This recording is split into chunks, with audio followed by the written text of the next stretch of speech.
আসসালামু আলাইকুম সুপ্রিয় শিক্ষার্থীরা, আশা করি তোমরা ভালো আছো। স্কুল অফ এক্সিলেন্সের আরও একটি আয়োজনে তোমাদের সকলকে স্বাগত জানাচ্ছি। আমি মোহাম্মদ তন্ময় সরকার, ইংরেজি বিভাগ, ঢাকা বিশ্ববিদ্যালয়। আজকের পুরো ক্লাসটা হচ্ছে মূলত আমাদের যে এইচএসসি 26, অর্থাৎ তোমরা যারা এইচএসসি 26 ব্যাচের শিক্ষার্থী আছো তাদের জন্য এইচএসসি 26 ব্যাচের শিক্ষার্থীদের নিয়ে হচ্ছে আমাদের এই প্রত্যাবর্তন ক্লাসের আয়োজন। তোমরা জানো আমাদের ফ্রিতে একদম একটা সম্পূর্ণ কোর্স চলছে সবগুলো সাবজেক্টের, যেটা করলে আমরা আশা করছি যে ইনশাল্লাহ তোমার একটা ভালো রেজাল্ট আউটপুট তুমি পাবা এইচএসসি পরীক্ষায়। আজকে আমরা কি পড়বো?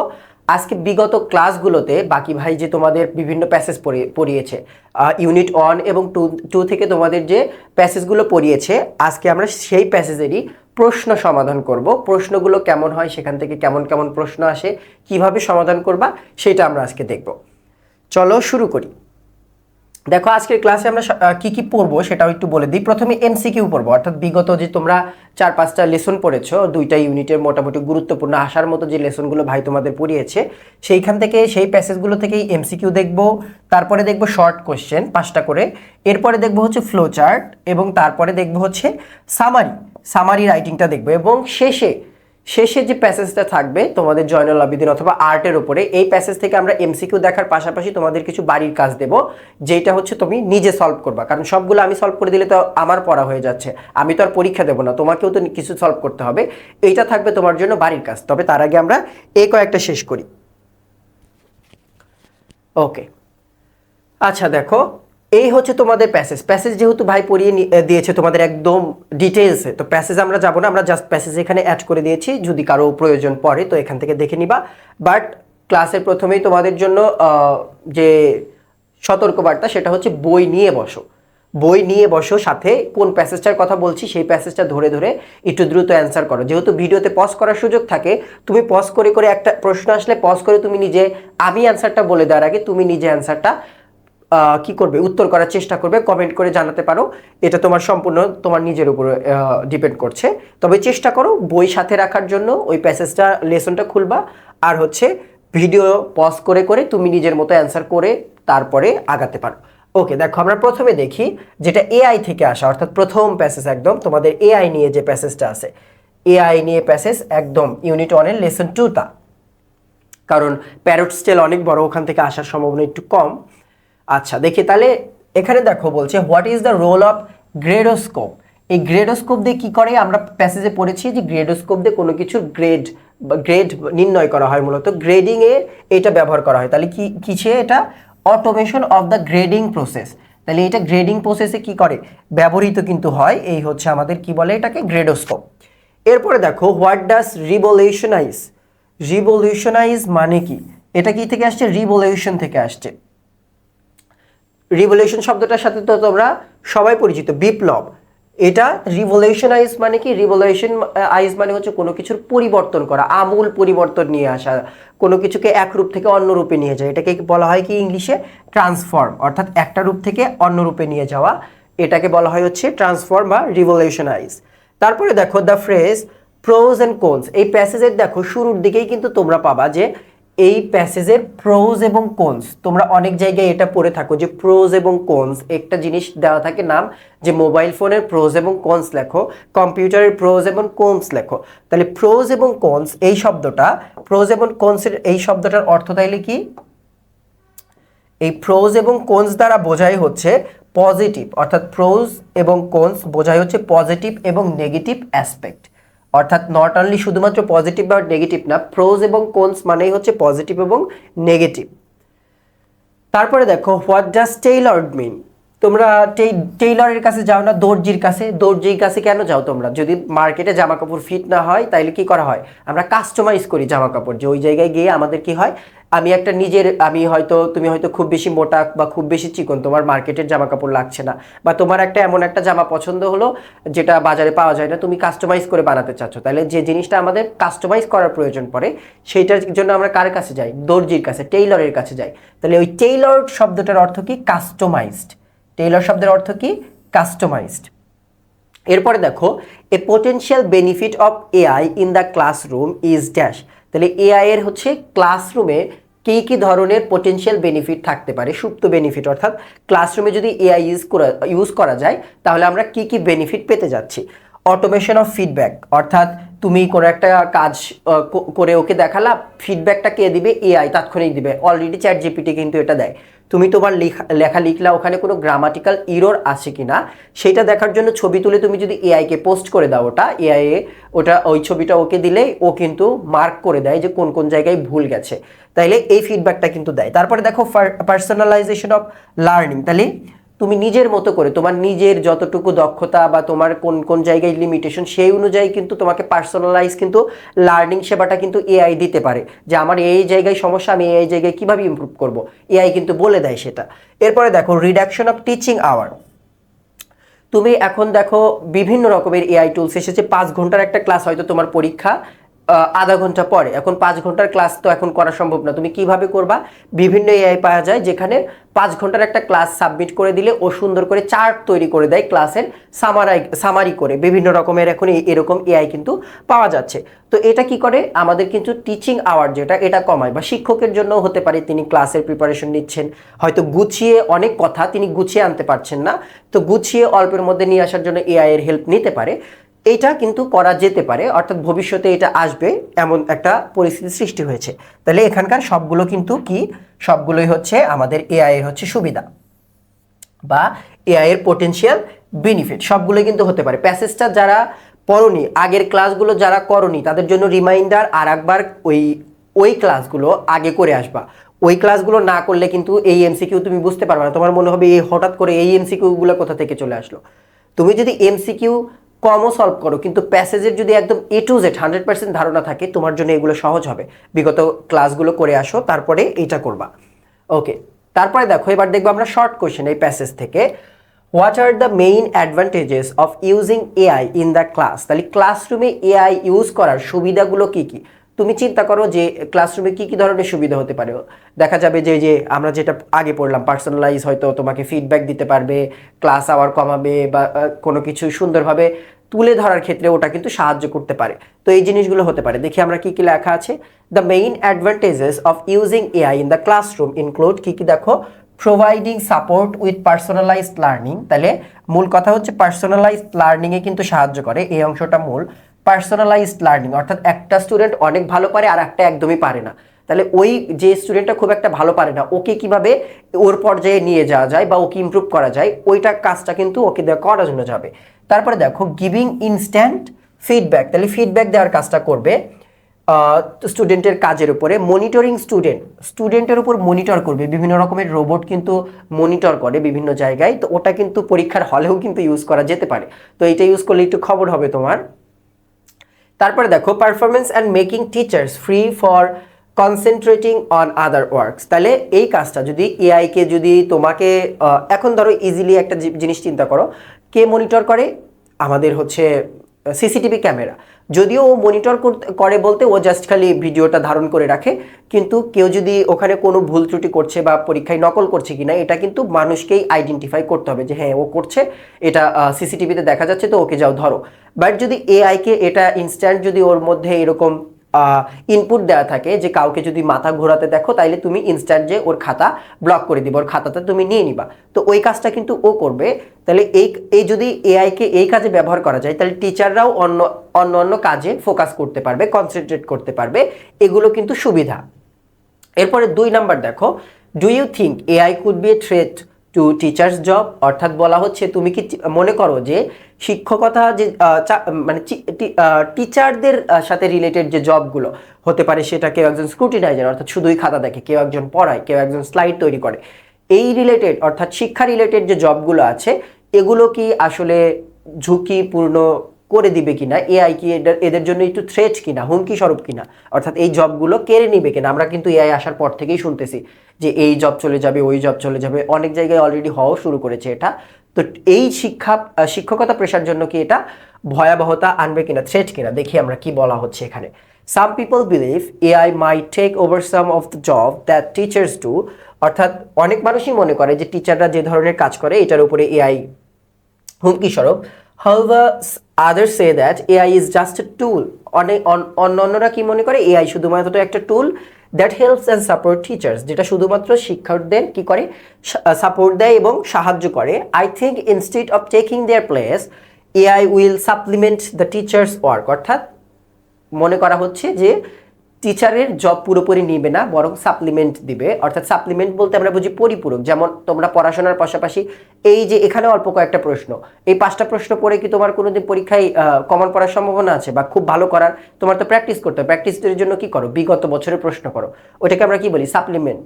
যে ওখানে বিগত বছরের প্রশ্ন বা বিভিন্ন স্কুল কলেজের প্রশ্ন থাকে, ওগুলো আমরা সলভ করি। এগুলো হচ্ছে পরিপূরক জিনিস।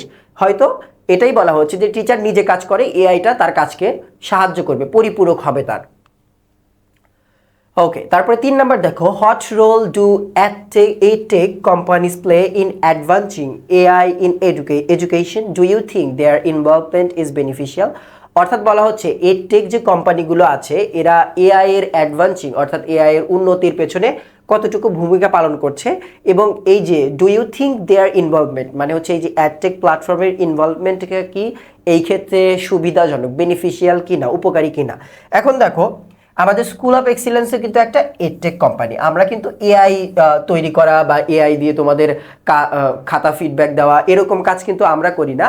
আমরা হচ্ছে সিম্পল ধরো এডটেক কোম্পানি যারা হচ্ছে স্টুডেন্টদের কাজ, তোমাদের এই যে এখন ধরো এই এত বড় বড় প্যাসেজ তোমাদের সহজভাবে বোঝানো, তারপরে সেগুলো তোমাদের সামনে যে এখন যেমন প্রশ্নগুলো কিভাবে এসেছে সেগুলো দেখো, আমরা কিন্তু এই কাজগুলো করছি। বাট এমন অনেক এডটেক প্ল্যাটফর্ম, বিশেষ করে বিদেশে এখন এগুলো বেশি চলছে, এডটেক কোম্পানিজগুলো হচ্ছে এখন এআই এর সাথে অনেক বেশি রিলেট করে ওরা কাজ করছে। তো ওরা কিন্তু এই ক্ষেত্রে অনেক বেশি বেনিফিট কিন্তু ক্রিয়েট করতে পারছে আর কি। তো এইটাই জিজ্ঞেস করা হচ্ছে। দেখো, EdTech companies are important for creating AI tools that improve education। অর্থাৎ EdTech কোম্পানির ভূমিকা আছে এআই তৈরি করতে, যেগুলো হচ্ছে মূলত পড়াশোনা। কারণ EdTech কোম্পানিগুলো হচ্ছে, এড মানে হচ্ছে এডুকেশন টেকনোলজি, এই কোম্পানিগুলো মূলত এডুকেশন নিয়ে যেহেতু কাজ করে, তো ওরা যে এআই গুলো তৈরি করবে অবশ্যই তো সেটা এডুকেশন রিলেটেড। তো সেগুলোকে এডুকেশন কি করবে? ইমপ্রুভ করবে আমাদের এডুকেশন সিস্টেমকে। They develop new ways to personalise learning and automate task. আগের কথায় making education more transparent, acceptable and easier. I believe their involvement helps students learn and support teachers in their work। অর্থাৎ মোট কথা সাহায্য করবে বলেই মনে করা হচ্ছে। এরপরে দেখো 4 নাম্বার, এটা হচ্ছে এক্সপ্লানেশন থেকে প্রশ্ন মূলত হয় মোটামুটি 3 থেকে 4 ধরনের। একটা কেমন? একটা হচ্ছে এক্সপ্লানেশন। প্যাসেজে একটা স্টেটমেন্ট থাকে, এরকম স্টেটমেন্ট বলা হয় এই স্টেটমেন্ট দিয়ে কি বোঝানো হচ্ছে ব্যাখ্যা করো। একটা হয় হোয়াট দিয়ে, what is the name of it, when he born, এরকম মানে ইজি প্রশ্ন, when did he born, অর্থাৎ এরকম ইজি প্রশ্ন দেওয়া থাকে যেখানে এক কথায় তোমার কি কয় উত্তর দিতে হয়, হোয়াট তারপরে হচ্ছে when এগুলো দিয়ে। আবার কিছু কিছু থাকে হচ্ছে হয় এবং হাউ দিয়ে প্রশ্ন, যেটা একটু ব্যাখ্যা করতে হয় যে হাউ কিভাবে হয়, কেন।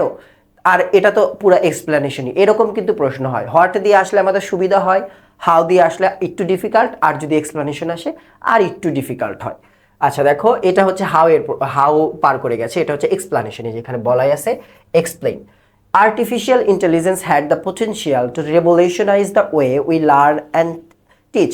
তাহলে বলছে যে আর্টিফিশিয়াল ইন্টেলিজেন্স বা এআই এর ওই ক্ষমতাটা, পটেনশিয়াল অর্থাৎ একটা সুপ্ত ওই ক্ষমতা আছে যেটা কি করতে পারে, পরিবর্তন করতে পারে the way we learn and teach, যেভাবে আমরা শিখি এবং শেখাই ওই পদ্ধতিটাকে পুরোপুরি চেঞ্জ করে দিতে পারে। এটা কিন্তু সম্ভব, অলরেডি এটা শুরু হয়ে গেছে। দেখো, AI has the potential to bring about a positive change in teaching learning process, slightly negative. Apart from making learning more personalized for each student, AI can also give quick feedback and help each task like grading, ওই যে আমরা যেটা গ্রেডোস্কোপ থেকে পড়লাম। This allows teachers to spend more time in helping student individually। অর্থাৎ মোট কথা এই এআইটা পড়াশোনার ওয়েটাকে কিছুটা চেঞ্জ করে দেবে। কারণ কিছুকাল আগে পর্যন্ত নিজের খাতা টিচার ব্যতীত অন্য কাউকে দিয়ে দেখানোর সুযোগ ছিল না, এআই সেটা করতে পারে। এতদিন পর্যন্ত টিচাররা গ্রেড করতে পারতো, এখন এআই গ্রেড করে। বাট এআই এর গ্রেডিং সিস্টেমটা একটু অন্যরকম। ও গ্রেডিং করে কেমন?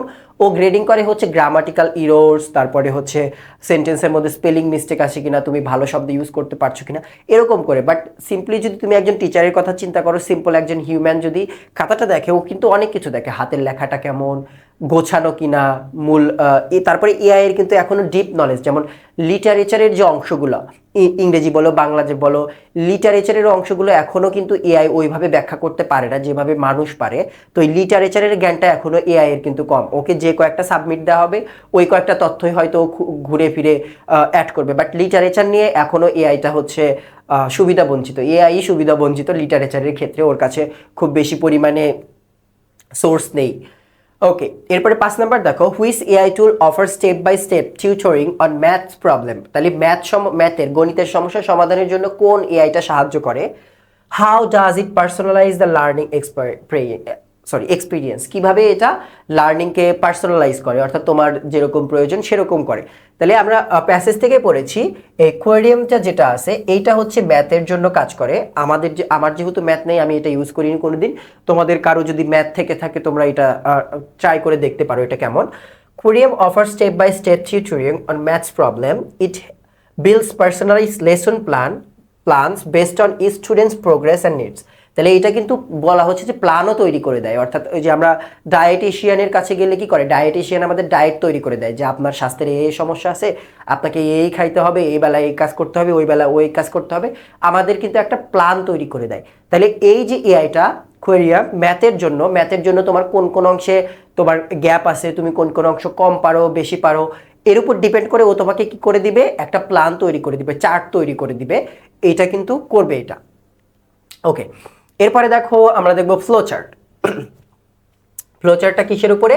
Showing the positive and negative aspect of AI powered educational tools. তাহলে পজিটিভ এবং নেগেটিভ দুইটাই দেখাতে বলছে। এটা যদি তুমি ভাগ করো, শুধু পজিটিভটা আসতে পারে যে শুধু পজিটিভ অ্যাসপেক্টসগুলো দেখাতে বললো, আবার এরকম হতে পারে শুধু নেগেটিভ অ্যাসপেক্টসগুলো তোমাকে দেখাতে বললো, অর্থাৎ দুইটা কিন্তু আবার আলাদা আলাদা আসতে পারে। দেখো পজিটিভ কি কি, আমরা যেহেতু বারবার প্যাসেজে ঘুরে যাব না কারণ প্যাসেজ পড়েছো তোমরা, তো আমরা এখান থেকেই জাস্ট শুধু অ্যান্সারগুলো দেখবো, প্যাসেজ থেকেই নেওয়া এগুলো। দেখো প্যাসেজে কি কি বলা আছে, প্রথমটা তো তোমাদের জন্যই দেওয়া থাকে, assisting teachers in their work. তাহলে এআই সুবিধা কি, যে ও হচ্ছে অ্যাসিস্ট করে, টিচারদের কিন্তু সাহায্য করে ক্লাসে কাজের জন্য। এরপরে দেখো কি করে, providing personalised learning to student, অর্থাৎ তোমার সমস্যা অনুযায়ী ও পার্সোনালাইজড লার্নিং এর হচ্ছে সহযোগিতা করে, প্রোভাইড করে। Giving instant feedback to students, অর্থাৎ লিখে 10 মিনিট বা 10 পেজ বা 20 পেজের একটা লেখা যদি ওকে জমা দাও, ও তাৎক্ষণিক গ্রেডিং করে দেয়, ভুল ধরে দেয়, কোন কোন জায়গায় ইমপ্রুভ করা যায়, ফিডব্যাকটা কিন্তু খুবই দ্রুত দেয়। তো এইটা কিন্তু করছে। তারপরে দেখো কি করে, recurring more investment in AI technology, এটা হচ্ছে নেগেটিভ। তাহলে তোমাকে যেহেতু পজিটিভ নেগেটিভ বলেছে, প্রথম 2টা বা 3টা নেগেটিভ দিলা, পরের 2টা পজিটিভ দিলা, এবার নেগেটিভ। এখান থেকে কি শুরু হচ্ছে, এখান থেকে শুরু হচ্ছে নেগেটিভটা। কি বলছে দেখো, recurring more investment in AI technology, অর্থাৎ এআই এ কিন্তু প্রচুর পরিমাণে ইনভেস্টের প্রয়োজন পড়ে, টাকা পয়সা বলো, বা এখন তো শুনেছো যে এআই যেগুলো যেখানে আর কি স্টোর করা হয় এআই এর ডাটাগুলো, প্রচুর পরিমাণে কিন্তু পানির প্রয়োজন হয় ওটাকে ঠান্ডা করতে, এত গরম হয়। তারপরে দেখো, having lack of human interaction and emotional support, অর্থাৎ এআই কিন্তু তোমাকে ইমোশনাল সাপোর্ট দিতে পারবে না বা হিউম্যান ইন্টারাকশনের মতো বিষয়টা দিবে না। ধরো আমি যেমন এখানে তোমাকে দাঁড়িয়ে তোমার সামনে কথা বলে তোমাকে প্রেজেন্ট করে একটা জিনিস অনেকভাবে বোঝাচ্ছি, অর্থাৎ একটা শব্দ আমার কাছে লিমিটেড মনে হলে আমি একাধিক শব্দ দিয়ে তোমাকে বোঝানোর চেষ্টা করছি, ওর কাছে দিলে ও ইমোশনলেস হচ্ছে, ও কি করে রোবোটিক টাইপের কিছু কথাবার্তা বলে। তুমি দেখবা যে এআই বারবার করে আপনাকে কি এটা দিতে পারি, আপনাকে কি এটা বলতে পারি, ও বিভিন্ন রকমের মানে রোবোটিক টাইপের কথাবার্তা বলে। তো ওইটার মধ্যে যে হিউম্যান যে ইন্টারাকশনের বিষয়টা বা ইমোশনাল সাপোর্টের যে বিষয়টা মানুষের, ওইটা কিন্তু থাকে না। অর্থাৎ তোমার মন খুবই কষ্ট, একজন মানুষের সাথে কথা বললে হালকা হবে, এআই এর সাথে কথা বললে কিন্তু তোমার হালকা হবে না, এই কথাটা এখানে বোঝানোর চেষ্টা করছে। এরপরে দেখো আরেকটা যেটা, raising privacy and security concern, এটা গুরুত্বপূর্ণ। যে আগে মানুষজনের প্রাইভেসি কনসার্ন থাকতো কি নিয়ে, যে আমার মেসেঞ্জারে কোনো মেসেজ কেউ পড়ে ফেললো কিনা, হোয়াটসঅ্যাপের। এখন মানুষের ভয় থাকে কিন্তু আমি এআই এর সাথে কি কথা বললাম সেইটা নিয়ে আসলে মানুষ খুবই ভয়ে থাকে, যে এআই কে কি জিজ্ঞেস করেছি, কেউ যদি দেখে ফেলে তাহলে সর্বনাশ। তারপরে দেখো এটা কনসার্নের বিষয় কেন বলা হচ্ছে, কারণ এআই কে অনেক মানুষজন অনেক বিভিন্ন রকমের ডিস্ট্রাকটিভ কথাবার্তা জিজ্ঞেস করে, যেগুলো প্রকাশিত হইলে কিন্তু তুমি জেল হাজতও হইতে পারে, এরকম অবস্থা। যেমন ধরো রিসেন্ট একটা ঘটনা তোমরা দেখেছো যে আমেরিকাতে বাংলাদেশি একজন নারী একজন পুরুষ শিক্ষার্থী হচ্ছে হত্যাকাণ্ডের শিকার হয়েছে, এবং ওদের যে খুনি ওদের যে খুনি ও হচ্ছে হত্যাকাণ্ড ঘটানোর কয়েকদিন আগে এআইকে জিজ্ঞেস করেছিল যে যদি কোনো মানুষকে খুন করে পলিথিনে, কালো পলিথিনে মুড়ে ডাস্টবিনে ফেলে দেয় তাহলে এই জিনিসটা কেমন হবে, মানে এটা তুমি কি মনে করো? তখন এআই ওকে রিপ্লাই দিয়েছে যে এটা কিছুটা ভয়ঙ্কর শোনাচ্ছে বা অদ্ভুত শোনাচ্ছে। ও পুরোপুরি ওকে বলেনি, বাট বলেছে অদ্ভুত শোনাচ্ছে। তো ওই যে আসল খুনি বা এরকম কাজ করেছে, এটা কিন্তু ওর এই যে প্রাইভেসি, ওর প্রাইভেসিটা যদি নষ্ট না হইতো তাহলে কিন্তু আমরা জানতে পারতাম না। যদি এটা উপকারী হয়েছে, বাট ওর প্রাইভেসি কিন্তু নষ্ট হয়ে গেছে। যে এআই কিন্তু ও যে এআইকে এই কথাগুলো জিজ্ঞেস করেছিল এটা কিন্তু সবাই জেনে গেল যে এআইকে জিজ্ঞেস করেছিল যে মানুষকে মেরে পলিথিনে তোলা যাবে কিনা, এরকম একটা বিষয়। ওকে, তাহলে দেখো এরপরে হচ্ছে সামারি। এখানে আমরা দুইটা সামারি অ্যাড করেছি কারণ এখান থেকে দুইটা সামারি আসার মতো অপশন আছে। তো আমরা এখানে দুইটা সামারি রেখেছি। দেখো আমি বলে দিচ্ছি কোন অংশ থেকে কোন কোন সামারি। আমি এখানে একটু দাগিয়ে দিই, তোমাদের সুবিধা হবে।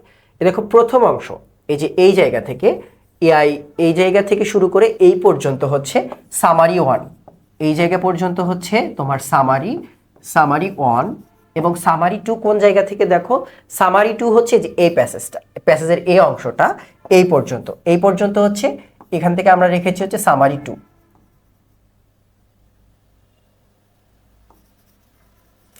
এটা হচ্ছে সামারি 2, তাহলে সামারি 1 গেল আর হচ্ছে সামারি 2। ওকে, আচ্ছা এরপরে যাব হচ্ছে আমরা পরের অংশে। তাহলে এটা হচ্ছে সামারি 1, এটা সামারি 1 আর এটা হচ্ছে সামারি 2। তোমরা একটু প্যাসেজটা পড়ে নিবা এবং দেখে নিবা, কারণ এইটা নতুন করে পড়ানোর কিছু নেই। এটা তোমাকে একটু দেখতে হবে যে আসলে কিভাবে 2-3টা লাইন একটা লাইনের মধ্যে নিয়ে এসেছে।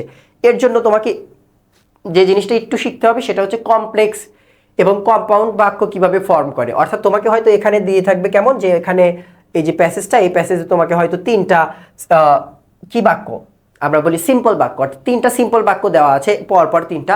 তোমার কাজ হবে যে ওই 3টা সিম্পল বাক্যের নির্যাসটা, মূল কি কথা, মূল কথা 3টা একটা লাইনের মধ্যে কমপ্লেক্স বানিয়ে বা কম্পাউন্ড বানিয়ে, তোমাকে যদি সিম্পল বানাতে পারো তাহলে তো আরো ভালো। যদিও কমপ্লেক্স এবং কম্পাউন্ডটাই প্রেফারেবল, সিম্পলটা প্রেফারেবল না। যদি সিম্পল বাক্যের মধ্যে 3টার কথা একসাথে নিয়ে আসতে পারো বেশ ভালো, বাট চেষ্টা করবা যে একটা কমপ্লেক্স বাক্যের মধ্যে ওই 3-4টা সেন্টেন্সের কথা একবারে মার্জ করে দেওয়ার জন্য, তাহলে সুবিধা হবে। ওকে, এরপরে যাই আমরা। দেখো এরপরে হচ্ছে সিভিক এঙ্গেজমেন্ট নিয়ে। সিভিক এঙ্গেজমেন্টের এই প্যাসেজটা গুরুত্বপূর্ণ। সিভিক এঙ্গেজমেন্ট মানে হচ্ছে নাগরিক সম্পৃক্ততা। এই প্যাসেজটা থেকে প্রশ্ন আসবে। দেখো প্রথম প্রশ্ন, দেখো what is the synonym of the word spontaneous? Spontaneous মানে কি? স্পন্টেনিয়াস মানে হচ্ছে স্বতঃস্ফূর্ত, অর্থাৎ যে কাজটা নিজে নিজে আমরা করি, আমাদের কেউ প্রেশারাইজ করে না, টাকার জন্য করি না, জাস্ট আমি করছি, এরকম একটা বিষয়, ওটাকে বলা হয়েছে স্পন্টেনিয়াস। তাহলে স্পন্টেনিয়াস অর্থ কি? স্পন্টেনিয়াস অর্থ হচ্ছে ন্যাচারাল। স্পন্টেনিয়াস শব্দের অর্থ হচ্ছে ন্যাচারাল। এটা হচ্ছে natural, not general, not normal, not fake, এটা হচ্ছে ন্যাচারাল। এরপরে দেখো ইলুমিনেট। ইলুমিনেট মানে কি? ইলুমিনেট মানে হচ্ছে আলোকিত করা। ইলুমিনেট মানে হচ্ছে আলোকিত করা। ইলুমিনেট মানে হচ্ছে আলোকিত করা, কোনো কিছু আলোকিত করাকে বলা হয় ইলুমিনেট। আর যদি ই দিয়ে থাকে ওইটা কিন্তু ইলিমিনেট, অর্থাৎ বাদ দেওয়া, কোনো কিছু সরিয়ে ফেলা, বাদ দেওয়া। তাহলে ইলুমিনেট ডাজ নট মিন, এবার কিন্তু বলেছে ডাজ নট মিন, নট বলেনি যে হোয়াট ডাজ ইলুমিনেট মিন, বলেছে ডাজ নট মিন। তাহলে কোনটা অর্থ আলোকিত নাই? ইনলাইটেন অর্থ আলোকিত করা, ব্রাইটেন অর্থ আলোকিত করা, কিন্ডেল অর্থ আলোকিত করা, আর এখানে অবস্কিউর আছে। অবস্কিউর অর্থ হচ্ছে অন্ধকার। অবস্কিউর অর্থ কি? অন্ধকার, এটা অর্থ অন্ধকার। তাহলে এটা অ্যান্সার আমাদের অ্যান্সার, কারণ ডাজ নট মিন বলেছিল। এরপরে দেখো concern people involve themselves in dash. তাহলে যারা সমাজের একটু বুদ্ধিশুদ্ধিওয়ালা মানুষ, যাদের বিবেকবান মানুষ, এরকম বলছে কনসার্ন বলতে, তারা কিসে নিজেদের ইনভলভ করে? তারা ইনভলভ করে সোশ্যাল রিফরমেশনে, অর্থাৎ সমাজ পুনর্গঠনে তারা নিজেদের কি করে? ইনভলভ করে। জাস্ট যে আই ডোন্ট কেয়ার, আমার নিজের জীবন আছে, আমি এসব খেয়াল টেয়াল রাখতে পারবো না, এরকম না। ওরা একটু ইনভলভ হওয়ার চেষ্টা করে সমাজের বিভিন্ন কাজে। এরপরে 4 নাম্বার দেখো, the word volunteerism in the last paragraph means. তাহলে ভলেন্টিয়ারিজম এই প্যারাগ্রাফে ভলেন্টিয়ারিজম কি অর্থে ব্যবহৃত হয়েছে? তোমরা প্যাসেজে 3টা জিনিস পেয়েছো। তোমরা বিগত প্যাসেজে কি কি পেয়েছো একটু মনে করার চেষ্টা করো। একটা পেয়েছি হচ্ছে সোশ্যাল, একটা পেয়েছি কি প্রথমটা পেয়েছিলাম হচ্ছে আমরা কি ভলেন্টিয়ারিজম, এই ভলেন্টিয়ারিজমটা পেয়েছি। এরপরে হচ্ছে সার্ভিস লার্নিং। সার্ভিস লার্নিং পেয়েছো না, যেখানে ওই যে স্টুডেন্টদের কাজ কি করা হয়, অ্যানালাইসিস করা হয়, তারপরে সিভিক এঙ্গেজমেন্টও তো তোমরা পড়েছো। তিনটা কাজ কিন্তু ছিল, তিনটার সংখ্যা কিন্তু আলাদা আলাদা। প্যাসেজটা একবার ভালো করে পড়ে তুমি বিষয়টা মাথায় নিয়ে নিবে যে তিনটা কিন্তু ডিফারেন্ট ডিফারেন্ট জিনিস। অর্থাৎ ভলেন্টারিজম এক জিনিস, আবার সার্ভিস লার্নিংটা কিন্তু আর এক রকমের জিনিস। কারণ সার্ভিস লার্নিংয়ে কি হয়, ওটার উপরে একাডেমিকে মার্ক দেওয়া হয়। তো এই জিনিসগুলো কিন্তু ওখানে ছিল। তাহলে ভলেন্টারিজম এই প্যাসেজে আমরা কি পড়েছি, ভলেন্টারিজম কি অর্থে ব্যবহৃত হয়? ভলেন্টারিজম অর্থ হচ্ছে the practice of doing work for good causes, অর্থাৎ ভালো কারণে কাজ করা, ফ্রিতে কাজ করা, কোনো রকমের টাকা পয়সার জন্য কাজ না করা, এটা হচ্ছে volunteerism. What does implementation means? Implementation মানে কি? কোনো কিছু কার্যকর করা, কোনো কিছু প্রয়োগ করা বোঝায়। ডিস্ট্রাকশন অর্থ কি? ডিস্ট্রাকশন অর্থ ধ্বংস করা। তারপরে দেখো এখানে অ্যান্সার একটাই আছে, সেটা হচ্ছে এক্সিকিউশন। তোমরা এক্সিকিউটিভ শুনেছো না, কার্যকরী কমিটি, এক্সিকিউটিভ কমিটি কার্যকরী, এই এক্সিকিউশন মানে হচ্ছে ইমপ্লিমেন্টেশন। ওকে, তারপরে দেখো এবার প্রশ্ন এই প্যাসেজ থেকে, হোয়াট ডাজ সিভিক এঙ্গেজমেন্ট মিন? তাহলে প্যাসেজ পড়েছো, প্যাসেজ থেকে কি পড়েছো যে সিভিক এঙ্গেজমেন্ট মানে কি? এটা প্রথমেই সংজ্ঞা দরকার, সেই জন্য বললাম ভলেন্টারিজম, সিভিক এঙ্গেজমেন্ট, সার্ভিস লার্নিং, তিনটার সংজ্ঞাই প্যাসেজ থেকে ভালো করে একটু মনে রাখতে হবে। What does civic engagement mean? What types of work does civic engagement include? অর্থাৎ সিভিক এঙ্গেজমেন্টের মধ্যে কি কি কাজ থাকে, কোন কোন কাজগুলোকে সিভিক এঙ্গেজমেন্ট বলা যায়? দেখো, সিভিক এঙ্গেজমেন্ট মিনস মানে প্রথমটা সংজ্ঞা, working to make a difference in the public life with the knowledge, skills, social values and motivation earned in the classroom. তাহলে সিভিক এঙ্গেজমেন্ট মানে হচ্ছে সমাজের ভালোর জন্য বা সমাজে ভালো পরিবর্তনের জন্য মেক এ ডিফারেন্স বলা আছে।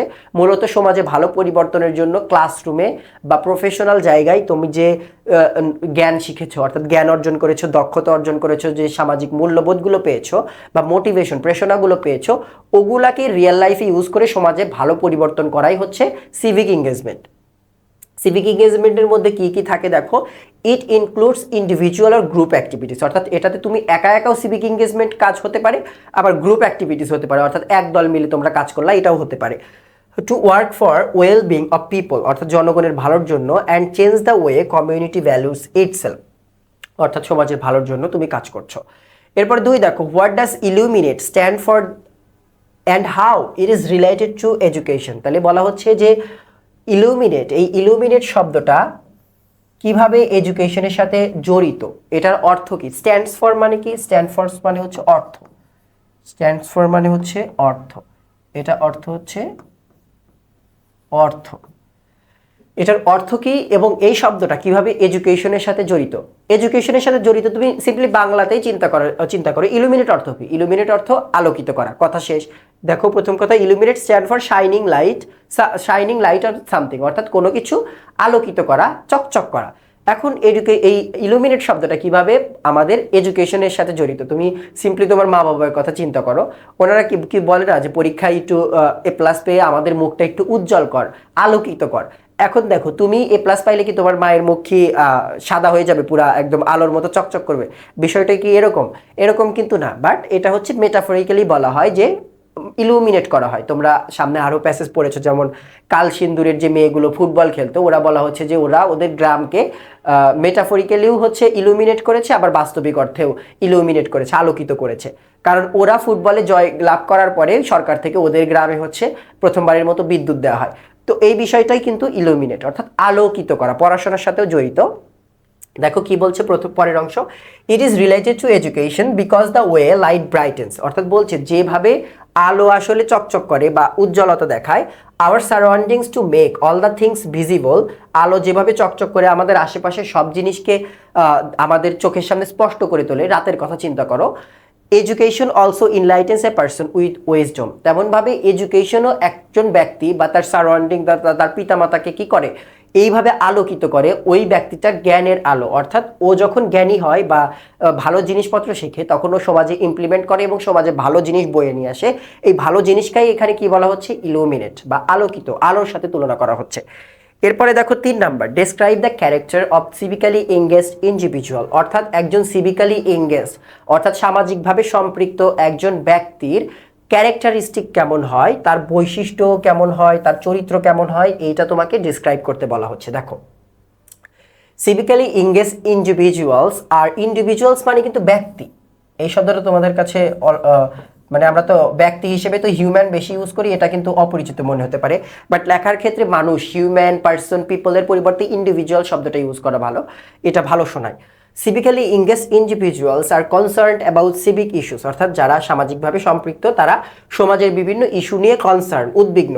দে consider themselves responsible who take action or raise their voices against injustice, discrimination and other form of social evils, অর্থাৎ এই ধরনের ব্যক্তিরা নিজেদের রেসপন্সিবল মনে করে, দায়িত্বশীল মনে করে, এবং যে জায়গায় প্রয়োজন সেই জায়গায় তারা অ্যাকশন নেয়, কার্যকর মানে বিভিন্ন ধরনের কাজ করে। তারপরে হচ্ছে ভয়েস রেইজ করে একটা কাজ করার জন্য। তারপরে তারা কি করে, ইনজাস্টিস অর্থাৎ কোনো রকমের যদি ন্যায় বিচার না হয়, অবিচার হয়, তারপরে বৈষম্য সৃষ্টি হয়, তাহলে এরা কি করে, ভয়েস রেইজ করে, এটাকে সমাধানের চেষ্টা করে। আচ্ছা, তাহলে discrimination and other forms of social evils, তাহলে এরা হচ্ছে বিভিন্ন ইনজাস্টিসের বিরুদ্ধে হচ্ছে ভয়েস রেইজ করে, প্লাস সমাজের যে ইভিলস বলতে বোঝাচ্ছে সমাজের যে খারাপ দিকগুলো, সমাজের যে খারাপ জিনিসগুলো ঘটে তার বিরুদ্ধে ওরা কি করে, ভয়েস রেইজ করে, অর্থাৎ মূলত কনসার্ন ব্যক্তি। তারপরে দেখো 4 number, in civic engagement issues of public concern are crucial how, অর্থাৎ বলতেছে যে সিভিক এঙ্গেজমেন্টে issues of public concern are crucial, অর্থাৎ মানুষের ইস্যুস অফ পাবলিক কনসার্ন বলতে কি বোঝাচ্ছে, যে জনগণের যে সমস্যার যে বিষয়গুলো, যেগুলো মানুষজন কনসার্ন, যেগুলো নিয়ে মানুষজন উদ্বিগ্ন, যে বিষয়গুলো নিয়ে জনগণ উদ্বিগ্ন, সেইগুলো জরুরি। বলতেছে কিভাবে, অবশ্যই জরুরি, কারণ সমাজে মানুষ বসবাস করে, তো মানুষের সমস্যাগুলো যদি জরুরি না হয় তাহলে আর কি জরুরি হবে, আর কিছু জরুরি হওয়ার কিছু আছে, অবশ্যই না। দেখো কি বলছে, the issues of public concern are crucial in civic engagement, it includes individual or group activities to protect public interest and change the way the community values itself, অর্থাৎ বলা হচ্ছে যে সিভিক এঙ্গেজমেন্টে আসলে মানুষের যে উদ্বিগ্নতার বিষয়গুলো, এগুলো কি মানে ক্রুশিয়াল কিনা, গুরুত্বপূর্ণ কিনা, অবশ্যই গুরুত্বপূর্ণ। কারণ সিভিক এঙ্গেজমেন্ট কি করে, সিভিক এঙ্গেজমেন্ট মানে নাগরিক সম্পৃক্ততা, অর্থাৎ এইটার কাজই এরকম যে মানুষ কোনো সমস্যায় পড়েছে, সেই সমস্যার সাথে সমাধান করে তাকে সেই কনসার্ন থেকে বের করে নিয়ে আসা, এটাই হচ্ছে সিভিক এঙ্গেজমেন্টের উদ্দেশ্য। তাহলে তো অবশ্যই সিভিক এঙ্গেজমেন্টে এই যে public issues of public concern কি হবে, অবশ্যই ক্রুশিয়াল হবে। এবং সেটা কিভাবে, সেটা হতে পারে যে গ্রুপ অ্যাক্টিভিটিস মাধ্যমে সমাধান করে বা এককভাবে সমাধান করে, এইভাবে। ওকে, 5 নাম্বার দেখো, how does education influence human life, অর্থাৎ শিক্ষা মানুষের জীবনকে কিভাবে ইনফ্লুয়েন্স করে, প্রভাবিত করে। অবশ্যই ভালোভাবে, যে মানুষকে কি দেয়, শিক্ষা দেয়, যে শিক্ষা মানুষ বিভিন্ন সমস্যা সমাধানে কাজে লাগিয়ে জীবনের কি করায়, উন্নতি ঘটায়। দেখো কি বলছে, education influence human life by bringing about মানে ব্রিং অ্যাবাউট থেকে এসেছে, ব্রিং অ্যাবাউট মানে কোনো কিছু বয়ে আনা, পজিটিভ চেঞ্জেস ইন বিহেভিয়ার, অর্থাৎ মানুষ যখন অনেক কিছু শেখে, মূলত ভালো জিনিস যখন শেখে, এখন চুরি করাও কিন্তু এক রকমের শিক্ষা, তো শিক্ষার মধ্যে কিন্তু পার্থক্য আছে। তো মানুষ যখন ভালো কিছু শিখছে তখন সেটা তার বিহেভিয়ারে হচ্ছে পজিটিভ চেঞ্জ নিয়ে আসবে। তোমরা যদি যাদের মনোবিজ্ঞান বা সাইকোলজি সাবজেক্টটা আছে, ওইটা দেখবা যে শিক্ষার একটা সংজ্ঞাই হলো যে ওটা হচ্ছে লং টার্মে তোমার বিহেভিয়ার চেঞ্জ নিয়ে আসবে। অর্থাৎ তুমি পড়াশোনা করতেছো দীর্ঘদিন, অথচ তুমি বাচ্চাকাল থেকে যেমন তুমি তেমনই আছো, তোমার বিহেভিয়ারে কোনো রকমের পরিবর্তন হয়নি, তোমার একটা কমন সেন্স সৃষ্টি হয়নি যে বারান্দা দিয়ে হেঁটে গেলে তোমাকে জুতা খসখস করে হাঁটা যাবে না, বা যখন তুমি পাবলিক প্লেসে আসো তোমার ফোনে চিৎকার করে তোমার কনসার্ন অন্যজনকে জানানো যাবে না, একটু আস্তে বা ফাঁকা জায়গায় যে কথা বলতে হবে। অর্থাৎ এগুলো কিন্তু শেখার জিনিস। তো তুমি যখন দেখবা যে দীর্ঘদিন বছরের পর বছর পড়াশোনা করার পরেও তোমার বিভিন্ন রকমের বিহেভিয়ারে, মূলত সাইকোলজিতে বলে বিহেভিয়ারে যদি পার্মানেন্ট পরিবর্তন না আসে, ওটাকে আসলে শিক্ষা বলা যায় না। যেমন চোরের বিহেভিয়ারে কিন্তু একটা পার্মানেন্ট শিক্ষা চলে আসে। যেমন ও চুরি করার সময় শুরুতে একজন মানুষ পথচারী হেঁটে গেলে ও কিন্তু কিভাবে হাঁটছে এটা কিন্তু নোটিশ করতো না, কিন্তু চোর হওয়ার পরে কি হয়, ও নোটিশ করে যে কোন ব্যক্তিটা আসলে খুব কনফিডেন্টলেস ভাবে হাঁটতেছে, মানে কনফিডেন্স নাই হাঁটার মধ্যে, কোনো রকমের দুর্বলভাবে হাঁটতেছে, ওকে যে কিন্তু চোর কি করে, ওই ব্যক্তিকেই অ্যাটাক করে। যে দেখবা যে সাঙ্গপাঙ্গ নিয়ে একদম কি বলে যে একদম খুবই হাইফাই ভাইবে হেঁটে যাচ্ছে, ওকে কিন্তু চোর ধরার সম্ভাবনা, ডাকাত ধরার সম্ভাবনা একটু কম। ধরে কাকে, ওই যে একদম নেইভ দুর্বল মানুষজন। কেমন দেখবা যে মেয়েদেরকে বেশি হয় এখন, যে রাস্তা দিয়ে যাচ্ছে ওই মেয়েটার ব্যাগটাক ছিনতাই করে নিয়ে চলে যাচ্ছে, ছেলেদেরও হয়, বাট যারা দেখবা বেশি দুর্বল ওদের ক্ষেত্রে কিন্তু বেশি হয়। আবার শক্তিশালী মানুষের সাথেও হতে পারে। বাট ওই যে শিক্ষার মাধ্যমে কিন্তু চোরেরাও কিন্তু এইসব বাজে জিনিস কিন্তু শিখতেছে, ওর বিহেভিয়ার একটা পার্মানেন্ট চেঞ্জ আসে। তেমনি ভালো শিক্ষা সুশিক্ষা যদি হয় তাহলে তোমার বিহেভিয়ারে কেমন চেঞ্জ আসবে দেখো, bring about positive changes in behaviour, অর্থাৎ তোমার বিহেভিয়ারে একটা পজিটিভ চেঞ্জ আসবে, পার্মানেন্ট, অবশ্যই এটা পার্মানেন্ট হবে। তারপরে দেখো helping individuals change their lives and contributing to society. তাহলে শিক্ষা মানুষের জীবনে আরও কীভাবে প্রভাব ফেলছে, যে একজন ব্যক্তিকে সাহায্য করে চেঞ্জ দেয়ার লাইফস, তার জীবন পরিবর্তন করতে সাহায্য করে, অ্যান্ড কন্ট্রিবিউটিং টু সোসাইটি, এবং সমাজে হচ্ছে অবদান রাখার সুযোগ করে দেওয়ার মাধ্যমে তাকে সাহায্য করে। আচ্ছা, এরপরে হচ্ছে এই প্যাসেজ থেকে ফ্লো চার্ট। এখানে কি চেয়েছে দেখো, the activities including civic engagement. Civic এঙ্গেজমেন্টের মধ্যে কি কি কাজ থাকে প্যাসেজে ছিল, সেই কাজগুলোই হচ্ছে এখানে তোমাকে জাস্ট লিখতে হবে। সিভিক এঙ্গেজমেন্টের মধ্যে কি কাজ ছিল দেখো, সিভিক এঙ্গেজমেন্ট বলতে আমরা বুঝিয়েছি to protest again any unjust decision, অর্থাৎ যে কোনো ধরনের অনৈতিক বা ন্যায্য নয় অন্যায্য সিদ্ধান্তের বিরুদ্ধে ভয়েস রেজ করা, প্রোটেস্ট করা কি সিভিক এঙ্গেজমেন্টের অন্তর্ভুক্ত বা সিভিক এঙ্গেজমেন্টের অ্যাক্টিভিটিসের মধ্যে পড়ে। এরপরে দেখো to protest again any act harmful to people interest, অর্থাৎ জনগণের ইচ্ছার বিরুদ্ধে যে কাজটা হচ্ছে সেটার বিরুদ্ধে ভয়েস রেজ করা, প্রোটেস্ট করা, এটাও কিন্তু একটা সিভিক এঙ্গেজমেন্ট। এরপরে দেখো টু হেল্প কন্ট্রোল ট্রাফিকে, যে আন্দোলনের পরে দেখলা অনেকে, অর্থাৎ ট্রাফিক, তখন তো পুলিশ টুলিশ ছিল না খুব একটা, ট্রাফিক পুলিশরা দেখা যাচ্ছে এই আন্দোলনকারীরা তারা কি করছে, তারা হচ্ছে ট্রাফিক নিয়ন্ত্রণ করছে। তো এটা কি, এটা যদি কোনো জায়গায় কোনো সমস্যা, ট্রাফিক পুলিশ অনুপস্থিত, ওই জায়গাটাতে এই মুহূর্তে জ্যাম লেগেছে, তো তুমি নিজে কি করলা, ট্রাফিক পুলিশের কাজটা তুমি করলা, তো এইটা হচ্ছে সিভিক এঙ্গেজমেন্ট। এরপরে দেখো to help children cross the road, অর্থাৎ বাচ্চা কাচ্চাদের রাস্তা পার করে দেওয়া, এটাও সিভিক এঙ্গেজমেন্টের মধ্যে পড়ে। To clean A park or A sea beach, তোমরা অনেককেই দেখবা যে বিভিন্ন জায়গা থেকে হয়তো ব্যাচ চুরে গেছে বা হচ্ছে ডিপার্টমেন্ট বা কলেজ থেকে একটা ব্যাচ চুরে যায়, এবং যার পর দেখবে ওরা পলিথিন নিয়ে হচ্ছে অনেক জায়গাতে এরকম তোমরা ফেসবুকে দেখেছো যে ওরা বিচের এরিয়াতে ক্লিন করছে অনেক জায়গাতে। তারপরে এখন একটা সংগঠন তৈরি হয়েছে, ওরা অনেক ভালো কাজ করে, বিডি ক্লিন নামে, বিডি ক্লিনের বিভিন্ন জেলা ভিত্তিক ওদের সংগঠন আছে, সিরাজগঞ্জে আছে, ঢাকাতে আছে, বিভিন্ন জায়গায় ঢাকাতে আরও বেশি থাকার কথা আছে, কারণ ঢাকাতে নোংরা বেশি। তো ওরা কিন্তু এই সিভিক এঙ্গেজমেন্টটা করে প্রচুর পরিমাণে, ওরা একদম নালা টালার মাঝে নেমে ওই নোংরা পানির মধ্যে নেমে ওরা পরিষ্কার করে কোনো রকমের ইতস্তত বোধ ছাড়া, তো বেশ ভালো কাজ করে ওরা। তারপরে দেখো to give services to elderly people, অর্থাৎ যারা বয়স্ক লোকজন এদেরকে সার্ভিস দেওয়া, এদেরকে সেবা দেওয়া, এটাও সিভিক এঙ্গেজমেন্টের অন্তর্ভুক্ত। এগুলো কিন্তু একটাও আমার লেখা না, এগুলো কিন্তু প্রত্যেকটাই তোমার প্যাসেজেই লেখা। তো ফ্লো চার্ট অর্থ কি, প্যাসেজ থেকেই নিয়ে তোমাকে জাস্ট এই যে প্রথমে যে প্যাটার্নটা দেওয়া থাকবে এই প্যাটার্ন অনুযায়ী তোমাকে লিখতে হবে। প্যাটার্নটা কেমন হয় দেখো, যে বড় হাতের দিয়ে শুরু হয়েছে না, বড় হাতের টি, তোমাকে প্রত্যেকটাতে বড় হাতের দিতে হবে, প্রত্যেকটাতে টু দিয়ে শুরু করতে হয়েছে এখানে বাধ্য হয়ে, যদি থাকে পার্টিসিপল দিয়ে, অর্থাৎ প্রোটেস্টিং এগেইনস্ট আনজাস্ট ডিসিশন হইতো, তাহলে এটা কি হইতো, এইটাতে হইলো হেল্পিং কন্ট্রোল ট্রাফিক, তারপরে এটা কি হইতো ক্লিনিং এ পার্ক, তারপর এটা হয়তো কি গিভিং এ সার্ভিস, অর্থাৎ কি দিয়ে শুরু হচ্ছে, সেটা কি ভার্বের আইএনজি ফ্রম দিয়ে শুরু হচ্ছে, নাকি টু দিয়ে শুরু হচ্ছে, না কি দিয়ে শুরু হচ্ছে, ফ্রেজটা ওই সেম ফ্রেজই তোমাকে বারবার লিখতে হবে সেম ভাবেই। এরপরে দেখো লাস্টে কিন্তু ফুল স্টপ দেওয়া যাবে না, লাস্টে নো ফুল স্টপ দেওয়া যাবে না, প্রথমটা বড় হাতের হবে, এবং প্রত্যেকটার মাঝে তোমাকে, যে এখানে তো সবগুলো জায়গা কমের কারণে আমরা তীর চিহ্নটা দিতে পারিনি, এরকম করে তীর চিহ্ন দিতে হয়, একটা করে মাঝে অ্যারো চিহ্ন দিয়ে দিবা শেষ পর্যন্ত, আর হচ্ছে বক্স টানবা, একটা করে বক্স দেবা, কারণ এটার নাম ফ্লো চার্ট। এবং চেষ্টা করবা, ধরো প্যাসেজের মধ্যে 10টা তথ্য দেওয়া আছে, এরকম বিভিন্ন জায়গায় 10টা তথ্য দেওয়া আছে, এখান থেকে একটা তথ্য নিলা, এই জায়গা থেকে একটা তথ্য নিলা, তারপরের তথ্যটা এই জায়গা থেকে নিলা, তাইলে কিন্তু কাটা যাবে, কিন্তু মার্ক কিন্তু কাটা যাবে, যদি টিচার টের পায় যে তুমি এই কাজ করেছো তাইলে কিন্তু মার্ক কাটা যাবে। কারণ ফ্লো অর্থ কি, ফ্লো অর্থ হচ্ছে একটা নির্দিষ্ট ধারা, একটা সঠিক একটা কি বলে সিকোয়েন্স বজায় থাকা, একটা ধারা বজায় থাকা, সমান্তরাল ধারায় যাবে, অর্থাৎ এইটা 1 নাম্বার, তাহলে তোমাকে 2 নাম্বার এটাতেই নিতে হবে, 3 নাম্বার এটাতেই নিতে হবে, 4 এটাতেই যেতে হবে। এখন তুমি যদি 1-এর পরে হুট করে 4-এ যাও, তার মানে হচ্ছে তুমি সিকোয়েন্স ব্রেক করেছো, এটা আর ফ্লো নেই, এটা আনফ্লো চার্ট হয়ে গেছে। তো তোমাকে মেইনটেইন করতে হবে, যে প্রথমে বলা ছিল যে এগেইনস্ট হার্মফুল মানুষের কি পিপলের, জনগণের হচ্ছে ইন্টারেস্টের বিরুদ্ধে গিয়ে কোনো কাজ করলে সেটার বিরুদ্ধে ভয়েস রেইজ করা। এখন যদি প্যাসেজে এইটা আগে থাকে, তোমাকে এইটাই আগে লিখতে হবে, তারপরে ট্রাফিক কন্ট্রোল। যদি প্যাসেজে ট্রাফিক কন্ট্রোলের কথা আগে লেখা থাকে তাহলে ট্রাফিক লিখবা, অর্থাৎ এটা তো তোমাকে ওই প্যাসেজ পড়ে ওই জায়গায় তোমাকে ডিসিশন নিয়ে লিখতে হবে। তবে এরকম করতে পারো যে মাঝের 2টা স্কিপ করলা, অর্থাৎ তুমি 5টা বানাবা, তোমাকে এখানে 1 2 3 4 5 6 7 8 9 10 এরকম করে 10টা দেওয়া আছে, তুমি 1 নাম্বার লিখলা, মাঝের 4টা বাদ দিলা, একের পরে তুমি হয়তো 4-এ গেলা, তারপরে 5-এ গেলা, তারপরে 6-এ গেলা, তারপরে 7-এ গেলা, অর্থাৎ সিকোয়েন্সটা কিন্তু ঠিকই আছে, অর্থাৎ শুরুতে একটা ছিল তারপরে এরকম।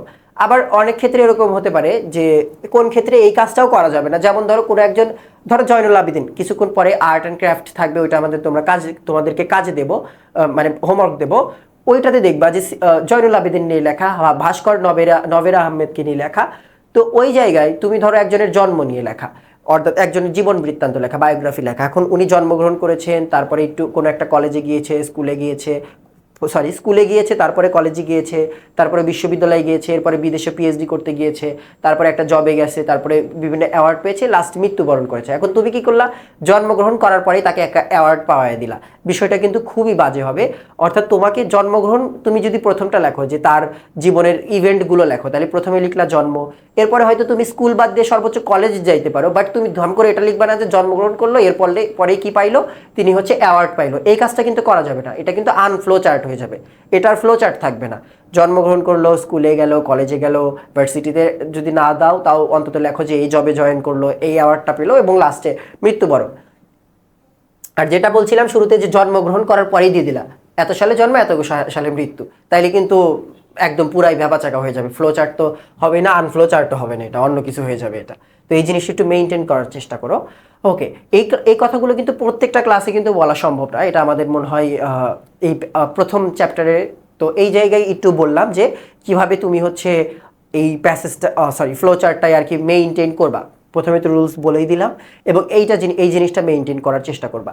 আর যদি দেখো যে এই যে এরকম ফর্ম থাকে, একটা নির্দিষ্ট ফর্মে বারবার এগোতে হয়, তো ফর্ম যদি ক্রিয়েট করতে না পারো, কষ্ট হয়, তাইলে হয়তো পরেরটাতে যেতে পারো, যেটা তোমার সুবিধা হচ্ছে ফর্ম করতে, ওইটার এই একদম না পারার পরিবর্তে একটা সঠিক পরেরটা লিখে আসা ভালো। আচ্ছা, এরপর দেখো এবার হচ্ছে এই প্যাসেজের সামারিটা, প্যাসেজটা বড়, প্রথম অংশ থেকে সামারিটা নেওয়া হয়েছে, একদম শেষের অংশ না। এটার সামারিটা মূলত হচ্ছে যে এডুকেশন ব্রিংস থেকে যে পর্যন্ত হচ্ছে সোশ্যাল ইলস পর্যন্ত। তুমি চাইলে পরের অংশ সামারি লিখতে পারো, কারণ সামারিটা হচ্ছে প্র্যাকটিস করতে হয়। অনেকে মনে করে কি যে বিশাল একটা সামারি দিয়ে দিবে, আমি ওই কি করব, 20টা লাইন থাকলে আমি ওর মধ্যে থেকে 7টা গুরুত্বপূর্ণ লাইন নিয়ে লিখে দেবো, তাইলে কিন্তু সামারি হবে না। সামারিটা হচ্ছে 2-3টা লাইন একসাথে মার্চ করতে হয়, কিছু লাইন বাদ দিতে হয়, আবার নিজের মতো করে কিছু ওয়ার্ড ওখানে ইনকর্পোরেট করতে হয়। এই জিনিসটা কিন্তু মাথায় রাখবা।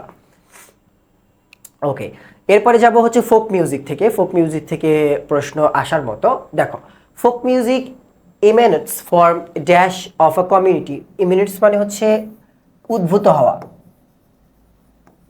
হওয়া, তাহলে ফোক মিউজিক সমাজের কোন জায়গা থেকে উদ্ভূত হয়েছে? প্যাসেজ পড়েছো না? প্যাসেজে কি লেখা ছিল? প্যাসেজে লেখা ছিল ফোক মিউজিক হচ্ছে সমাজের একটা কমিউনিটির হার্ট থেকে, হৃদয় থেকে উঠে আসা একটা জিনিস। হেরিটেজ অর্থ কি? হেরিটেজ অর্থ হচ্ছে ঐতিহ্য। হেরিটেজ অর্থ কি? হেরিটেজ অর্থ হচ্ছে ঐতিহ্য। হেরিটেজ অর্থ হচ্ছে ঐতিহ্য।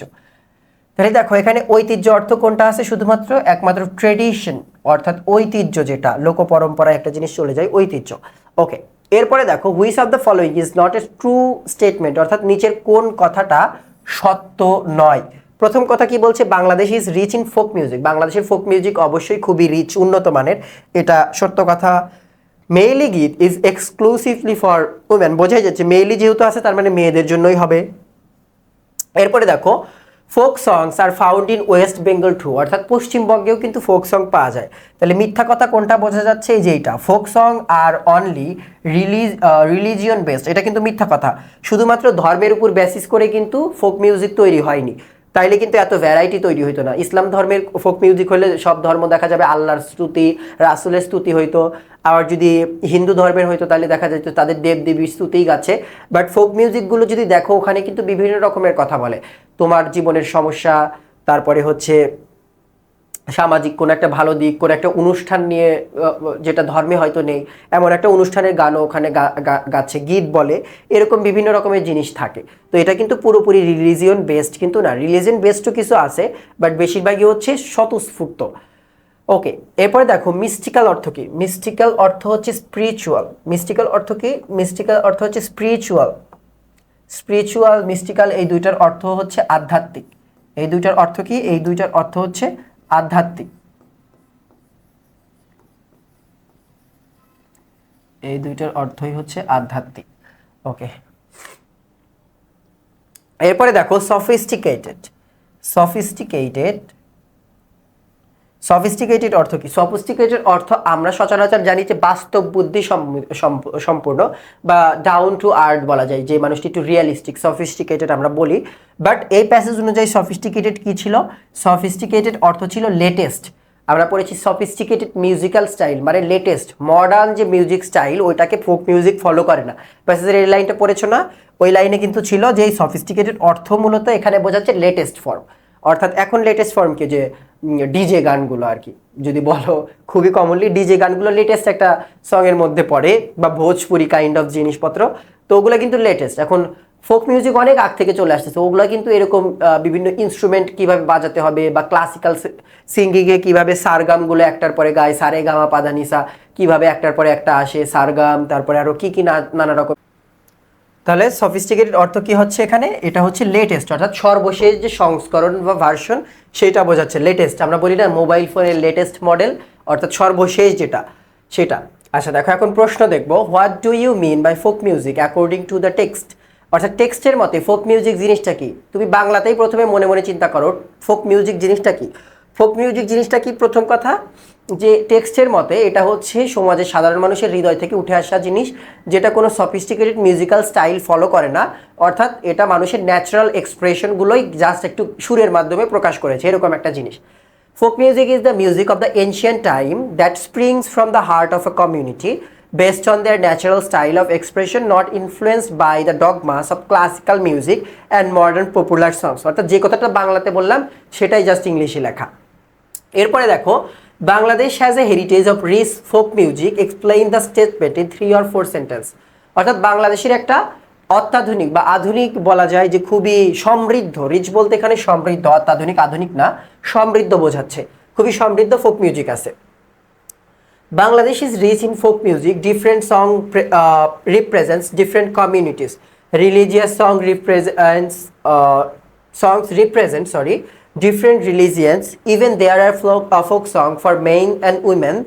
Some folk songs of Bangladesh are বাউল, ভাটিয়ালি, তারপরে মুর্শিদি, মারফতি, আলকাপ, তোমরা পড়েছো লেটো, তারপরে কবি গান, গম্ভীরা, তারপরে হচ্ছে ব্রত গান, রূপ বিটিং সং, কত না, তারপরে মেইলি গীত ছিল, অনেক রকম। এত কিছু থাকার কারণে বাংলাদেশের এই ফোক মিউজিকটা কি অনেক রিচ। এরপরে 3 নাম্বার দেখো, why is the folk music not influenced by classical rules or style? প্রথমে এই কথাটা বলেছি, এই যে ফোক মিউজিকগুলো কেন ক্লাসিক্যাল স্টাইল ফলো করেনি? কারণ ক্লাসিক্যালে অনেক কঠিন কঠিন রাগ থাকে, একটা রাগের উপরে ডিপেন্ড করে গান, অর্থাৎ দেখবে না যে অনেক এত কঠিন করে বিভিন্ন শব্দ আওয়াজগুলো নিয়ে আসে, যেগুলো কিন্তু অনেক মানে কি বলা যায় কঠিন, কিন্তু আর কি অনেক বছরের পর বছর প্র্যাকটিস লাগে। এখন ধরো একজন সাধারণ শ্রমিক বা একজন নৌকা চালক যে ভাটির দেশে নৌকা চালায়, তার কি এখন মাছ ধরা, নৌকা চালানো, মালামাল বহন করা ব্যতীত ঘন্টার পর ঘন্টা বসে একটা বেহালা বা অন্য কিছু মিউজিক্যাল ইনস্ট্রুমেন্ট পেছনে ছেড়ে দিয়ে ঘন্টার পর ঘন্টা কি তার কি রেওয়াজ করা সম্ভব? তার কি সারগাম শেখা কিন্তু সম্ভব না তার পক্ষে। তো ওই সব লোকগুলো কিন্তু ন্যাচারাল স্টাইলে গিয়েছে, তার কারণেই কিন্তু এগুলো কিন্তু কোনো সফিস্টিকেটেড মিউজিক্যাল স্টাইল বা ক্লাসিক্যাল স্টাইল এগুলো কিন্তু ফলো করতে পারেনি। দেখো, folk music is the natural expression of the heart of a community, so it is entirely not influenced by the classical rules and style. অর্থাৎ মোট কথা এটা ন্যাচারাল এক্সপ্রেশন, ইটস নট যে তোমাকে প্র্যাকটিস করে করে একটা কঠিন জিনিস আয়ত্ত করতে হবে, এটা ন্যাচারাল। অর্থাৎ তুমি নৌকা চালাচ্ছ, ওই নৌকা চালাইতে চালাইতে তোমার হয়তো ওই রকম কিছু একটা সুরে তুমি গান গেয়ে ফেললা, কারণ মানুষের কণ্ঠে ওই সিম্পল সুরটা সবার কণ্ঠেই থাকে, ওরকমই গান। এটার মধ্যে অত বেশি মুখরা বা কঠিন কোনো কি বলে মিউজিক্যাল স্টাইল নিয়ে আসার দরকার পড়ে না এই ফোক মিউজিকের জন্য। তারপরে দেখো, folk music springs from the heart of a community, what does it mean? অর্থাৎ ফোক মিউজিক হচ্ছে একটি সমাজের হৃদয় থেকে উঠে আসে, এটা বলতে কি বোঝাতে চাচ্ছি দেখো। Folk music means the combination of song, tune and dance that are created on the basis of the culture, festivals, values and traditions of a community. It is not influenced by classical music and modern popular songs, so it is said that folk music springs from the heart of a community. তুমি এটা আরো এইভাবে বলতে পারো, আমি প্রথমে তোমাকে যেটা বললাম যে একটা উদাহরণ দিলা এরকম যে সিম্পল 2 লাইনের মধ্যে, যে একজন সাধারণ একজন মানুষ যে হয়তো তার কাজের সাথে রিলেটেড কোনো কথাকে একটু সুরের ভাষায় প্রকাশ করার চেষ্টা করেছে। তার জন্য জটিল কোনো মিউজিক্যাল ইনস্ট্রুমেন্ট শেখা বা বিভিন্ন ক্লাসিক্যাল সারগম শেখা, বিভিন্ন রাগ রাগিনী শেখা তার পক্ষে পসিবল না, মুখরা শেখা তার জন্য পসিবল না। তো তার কারণে কি শিখতে হবে, সে হচ্ছে ন্যাচারালি ওটা এক্সপ্রেশন করে, তার কারণে এটা সমাজের হৃদয় থেকে উঠে আসা বলা হচ্ছে। এটা তুমি এখানে ইনকর্পোরেট করতে পারো, অ্যাড করতে পারো। 5 নাম্বার দেখো, what makes the Bhatiali an important genre. এখন দেখো ভাটিয়ালি অর্থ কি? ভাটিয়ালি ভাটি শব্দ থেকে এসেছে, ভাটা অর্থাৎ ভাটা পড়ে যে অংশে, অর্থাৎ ভাটিয়ালি অর্থাৎ পানি অঞ্চল, পানি আছে যে অংশে, সেই অংশের সাথে জড়িত। ভাটি, ভাটির সাথে, ভাটির দেশ বাংলাদেশ, পড়েছো না? ভাটিয়ালির সাথে। তাইলে বলা হচ্ছে দেখো, বেসিক্যালি বাংলাদেশ ইজ রিভারাইন, অর্থাৎ বাংলাদেশ যেহেতু নদীমাতৃক দেশ, তার কারণে ভাটিয়ালি যে জনরাটা আছে, গানের যে জনরাটা আছে ভাটিয়ালি, এইটা এখানে গুরুত্বপূর্ণ। খুব ইজি অ্যান্সার। বলেছিলাম না যে হট দিয়ে প্রশ্নগুলো থাকলে ওটা একটু ইজি হয়। ওকে, এবার দেখো এই অংশ থেকে ফ্লোচার্ট কেমন এসেছে। Characteristic of Bangladeshi folk song. তাহলে বাংলাদেশে যে ফোক সংগুলো আছে এর বৈশিষ্ট্য, অনেকগুলো প্যাসেজে ফোক সং আছে, একটা একটা করে নিতে গেলেও প্রায় 10-15টা মতন বৈশিষ্ট্য দেওয়া যাবে এখানে। এখানে আমাদের দরকার মাত্র 5টা, কারণ একটা দেওয়া থাকে, বাকি 5টা তোমাকে লিখতে হবে। দেখো, comprising song and music of a community, অর্থাৎ একটা নির্দিষ্ট কমিউনিটির গান, remaining uninfluenced by any sophisticated musical rules. তাহলে বলছে রিমেইনিং আনইনফ্লুয়েন্সড মানে প্রভাবমুক্ত। কার প্রভাবমুক্ত? সফিস্টিকেটেড মিউজিক্যাল রুলসের প্রভাবমুক্ত, অর্থাৎ এর মধ্যে কোনো নিয়ম কানুন নেই গাওয়ার।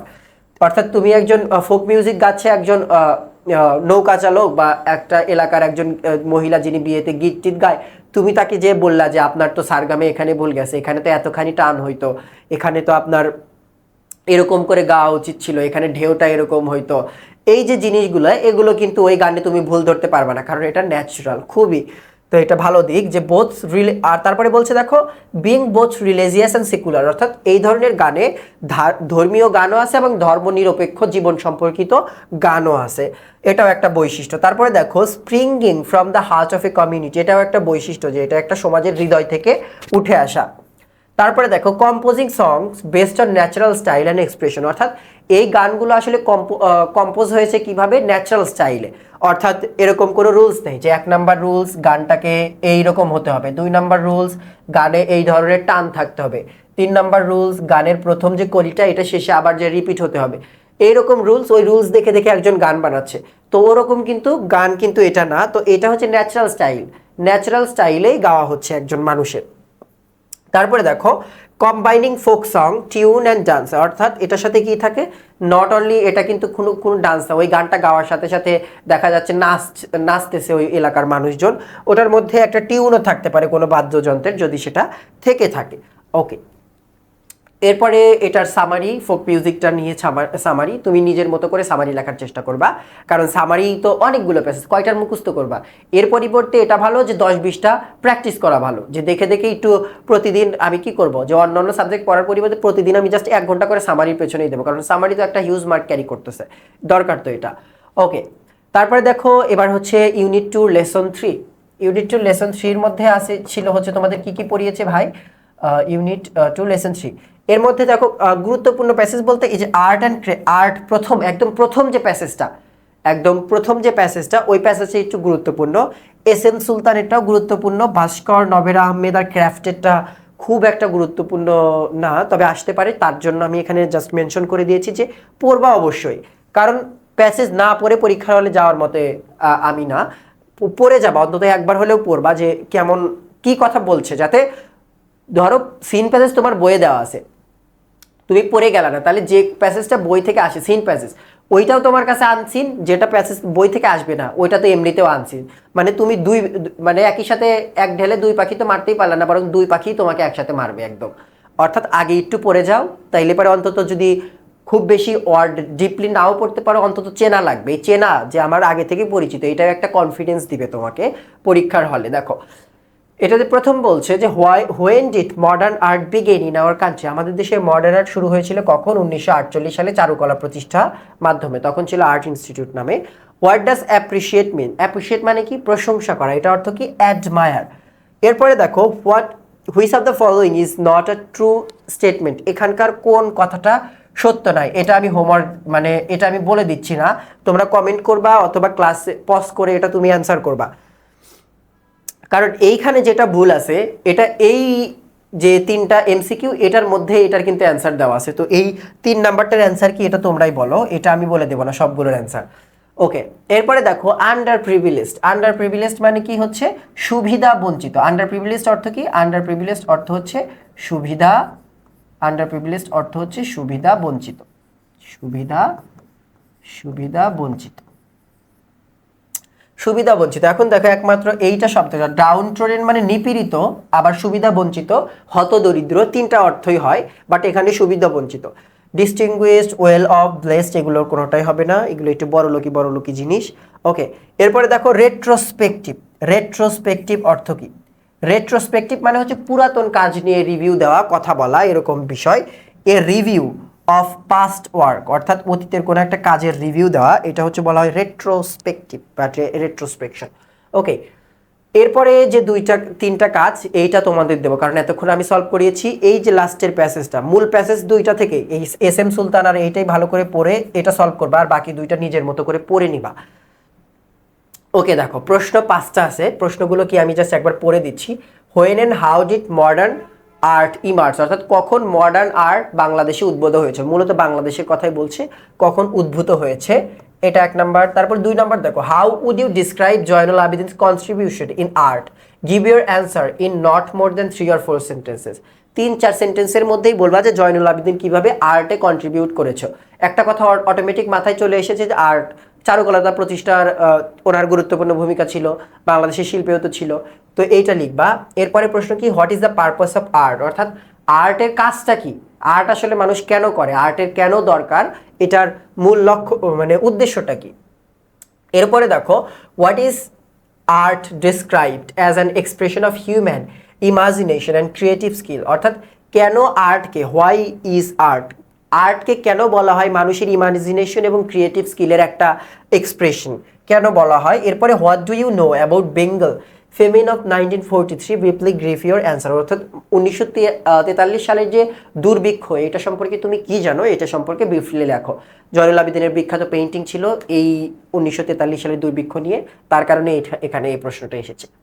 তারপরে দেখো ফ্লো চার্টটা করবা কি নিয়ে, পারপাস অফ আর্ট, অর্থাৎ যেটা নিয়ে এই যে প্রশ্ন ছিল একটা, পারপাস অফ আর্ট কোথায় ছিল, এইটাই ফ্লো চার্ট আকারে লিখবা যে পারপাস অফ আর্ট কি। 1 নাম্বার দেখো এক্সপ্রেসিং হিউম্যান ইমাজিনেশন, এরপরের গুলা কিভাবে তাহলে করবা, 2 নাম্বার দিবা, দিয়ে হচ্ছে এই যে প্রেজেন্ট পার্টিসিপল থাকবে, প্রেজেন্ট পার্টিসিপল অর্থাৎ ভার্বের আইএনজি যুক্ত ফর্ম সহ তুমি আর্টের উদ্দেশ্যগুলা একে একে এরকম করে 5টা লিখবা।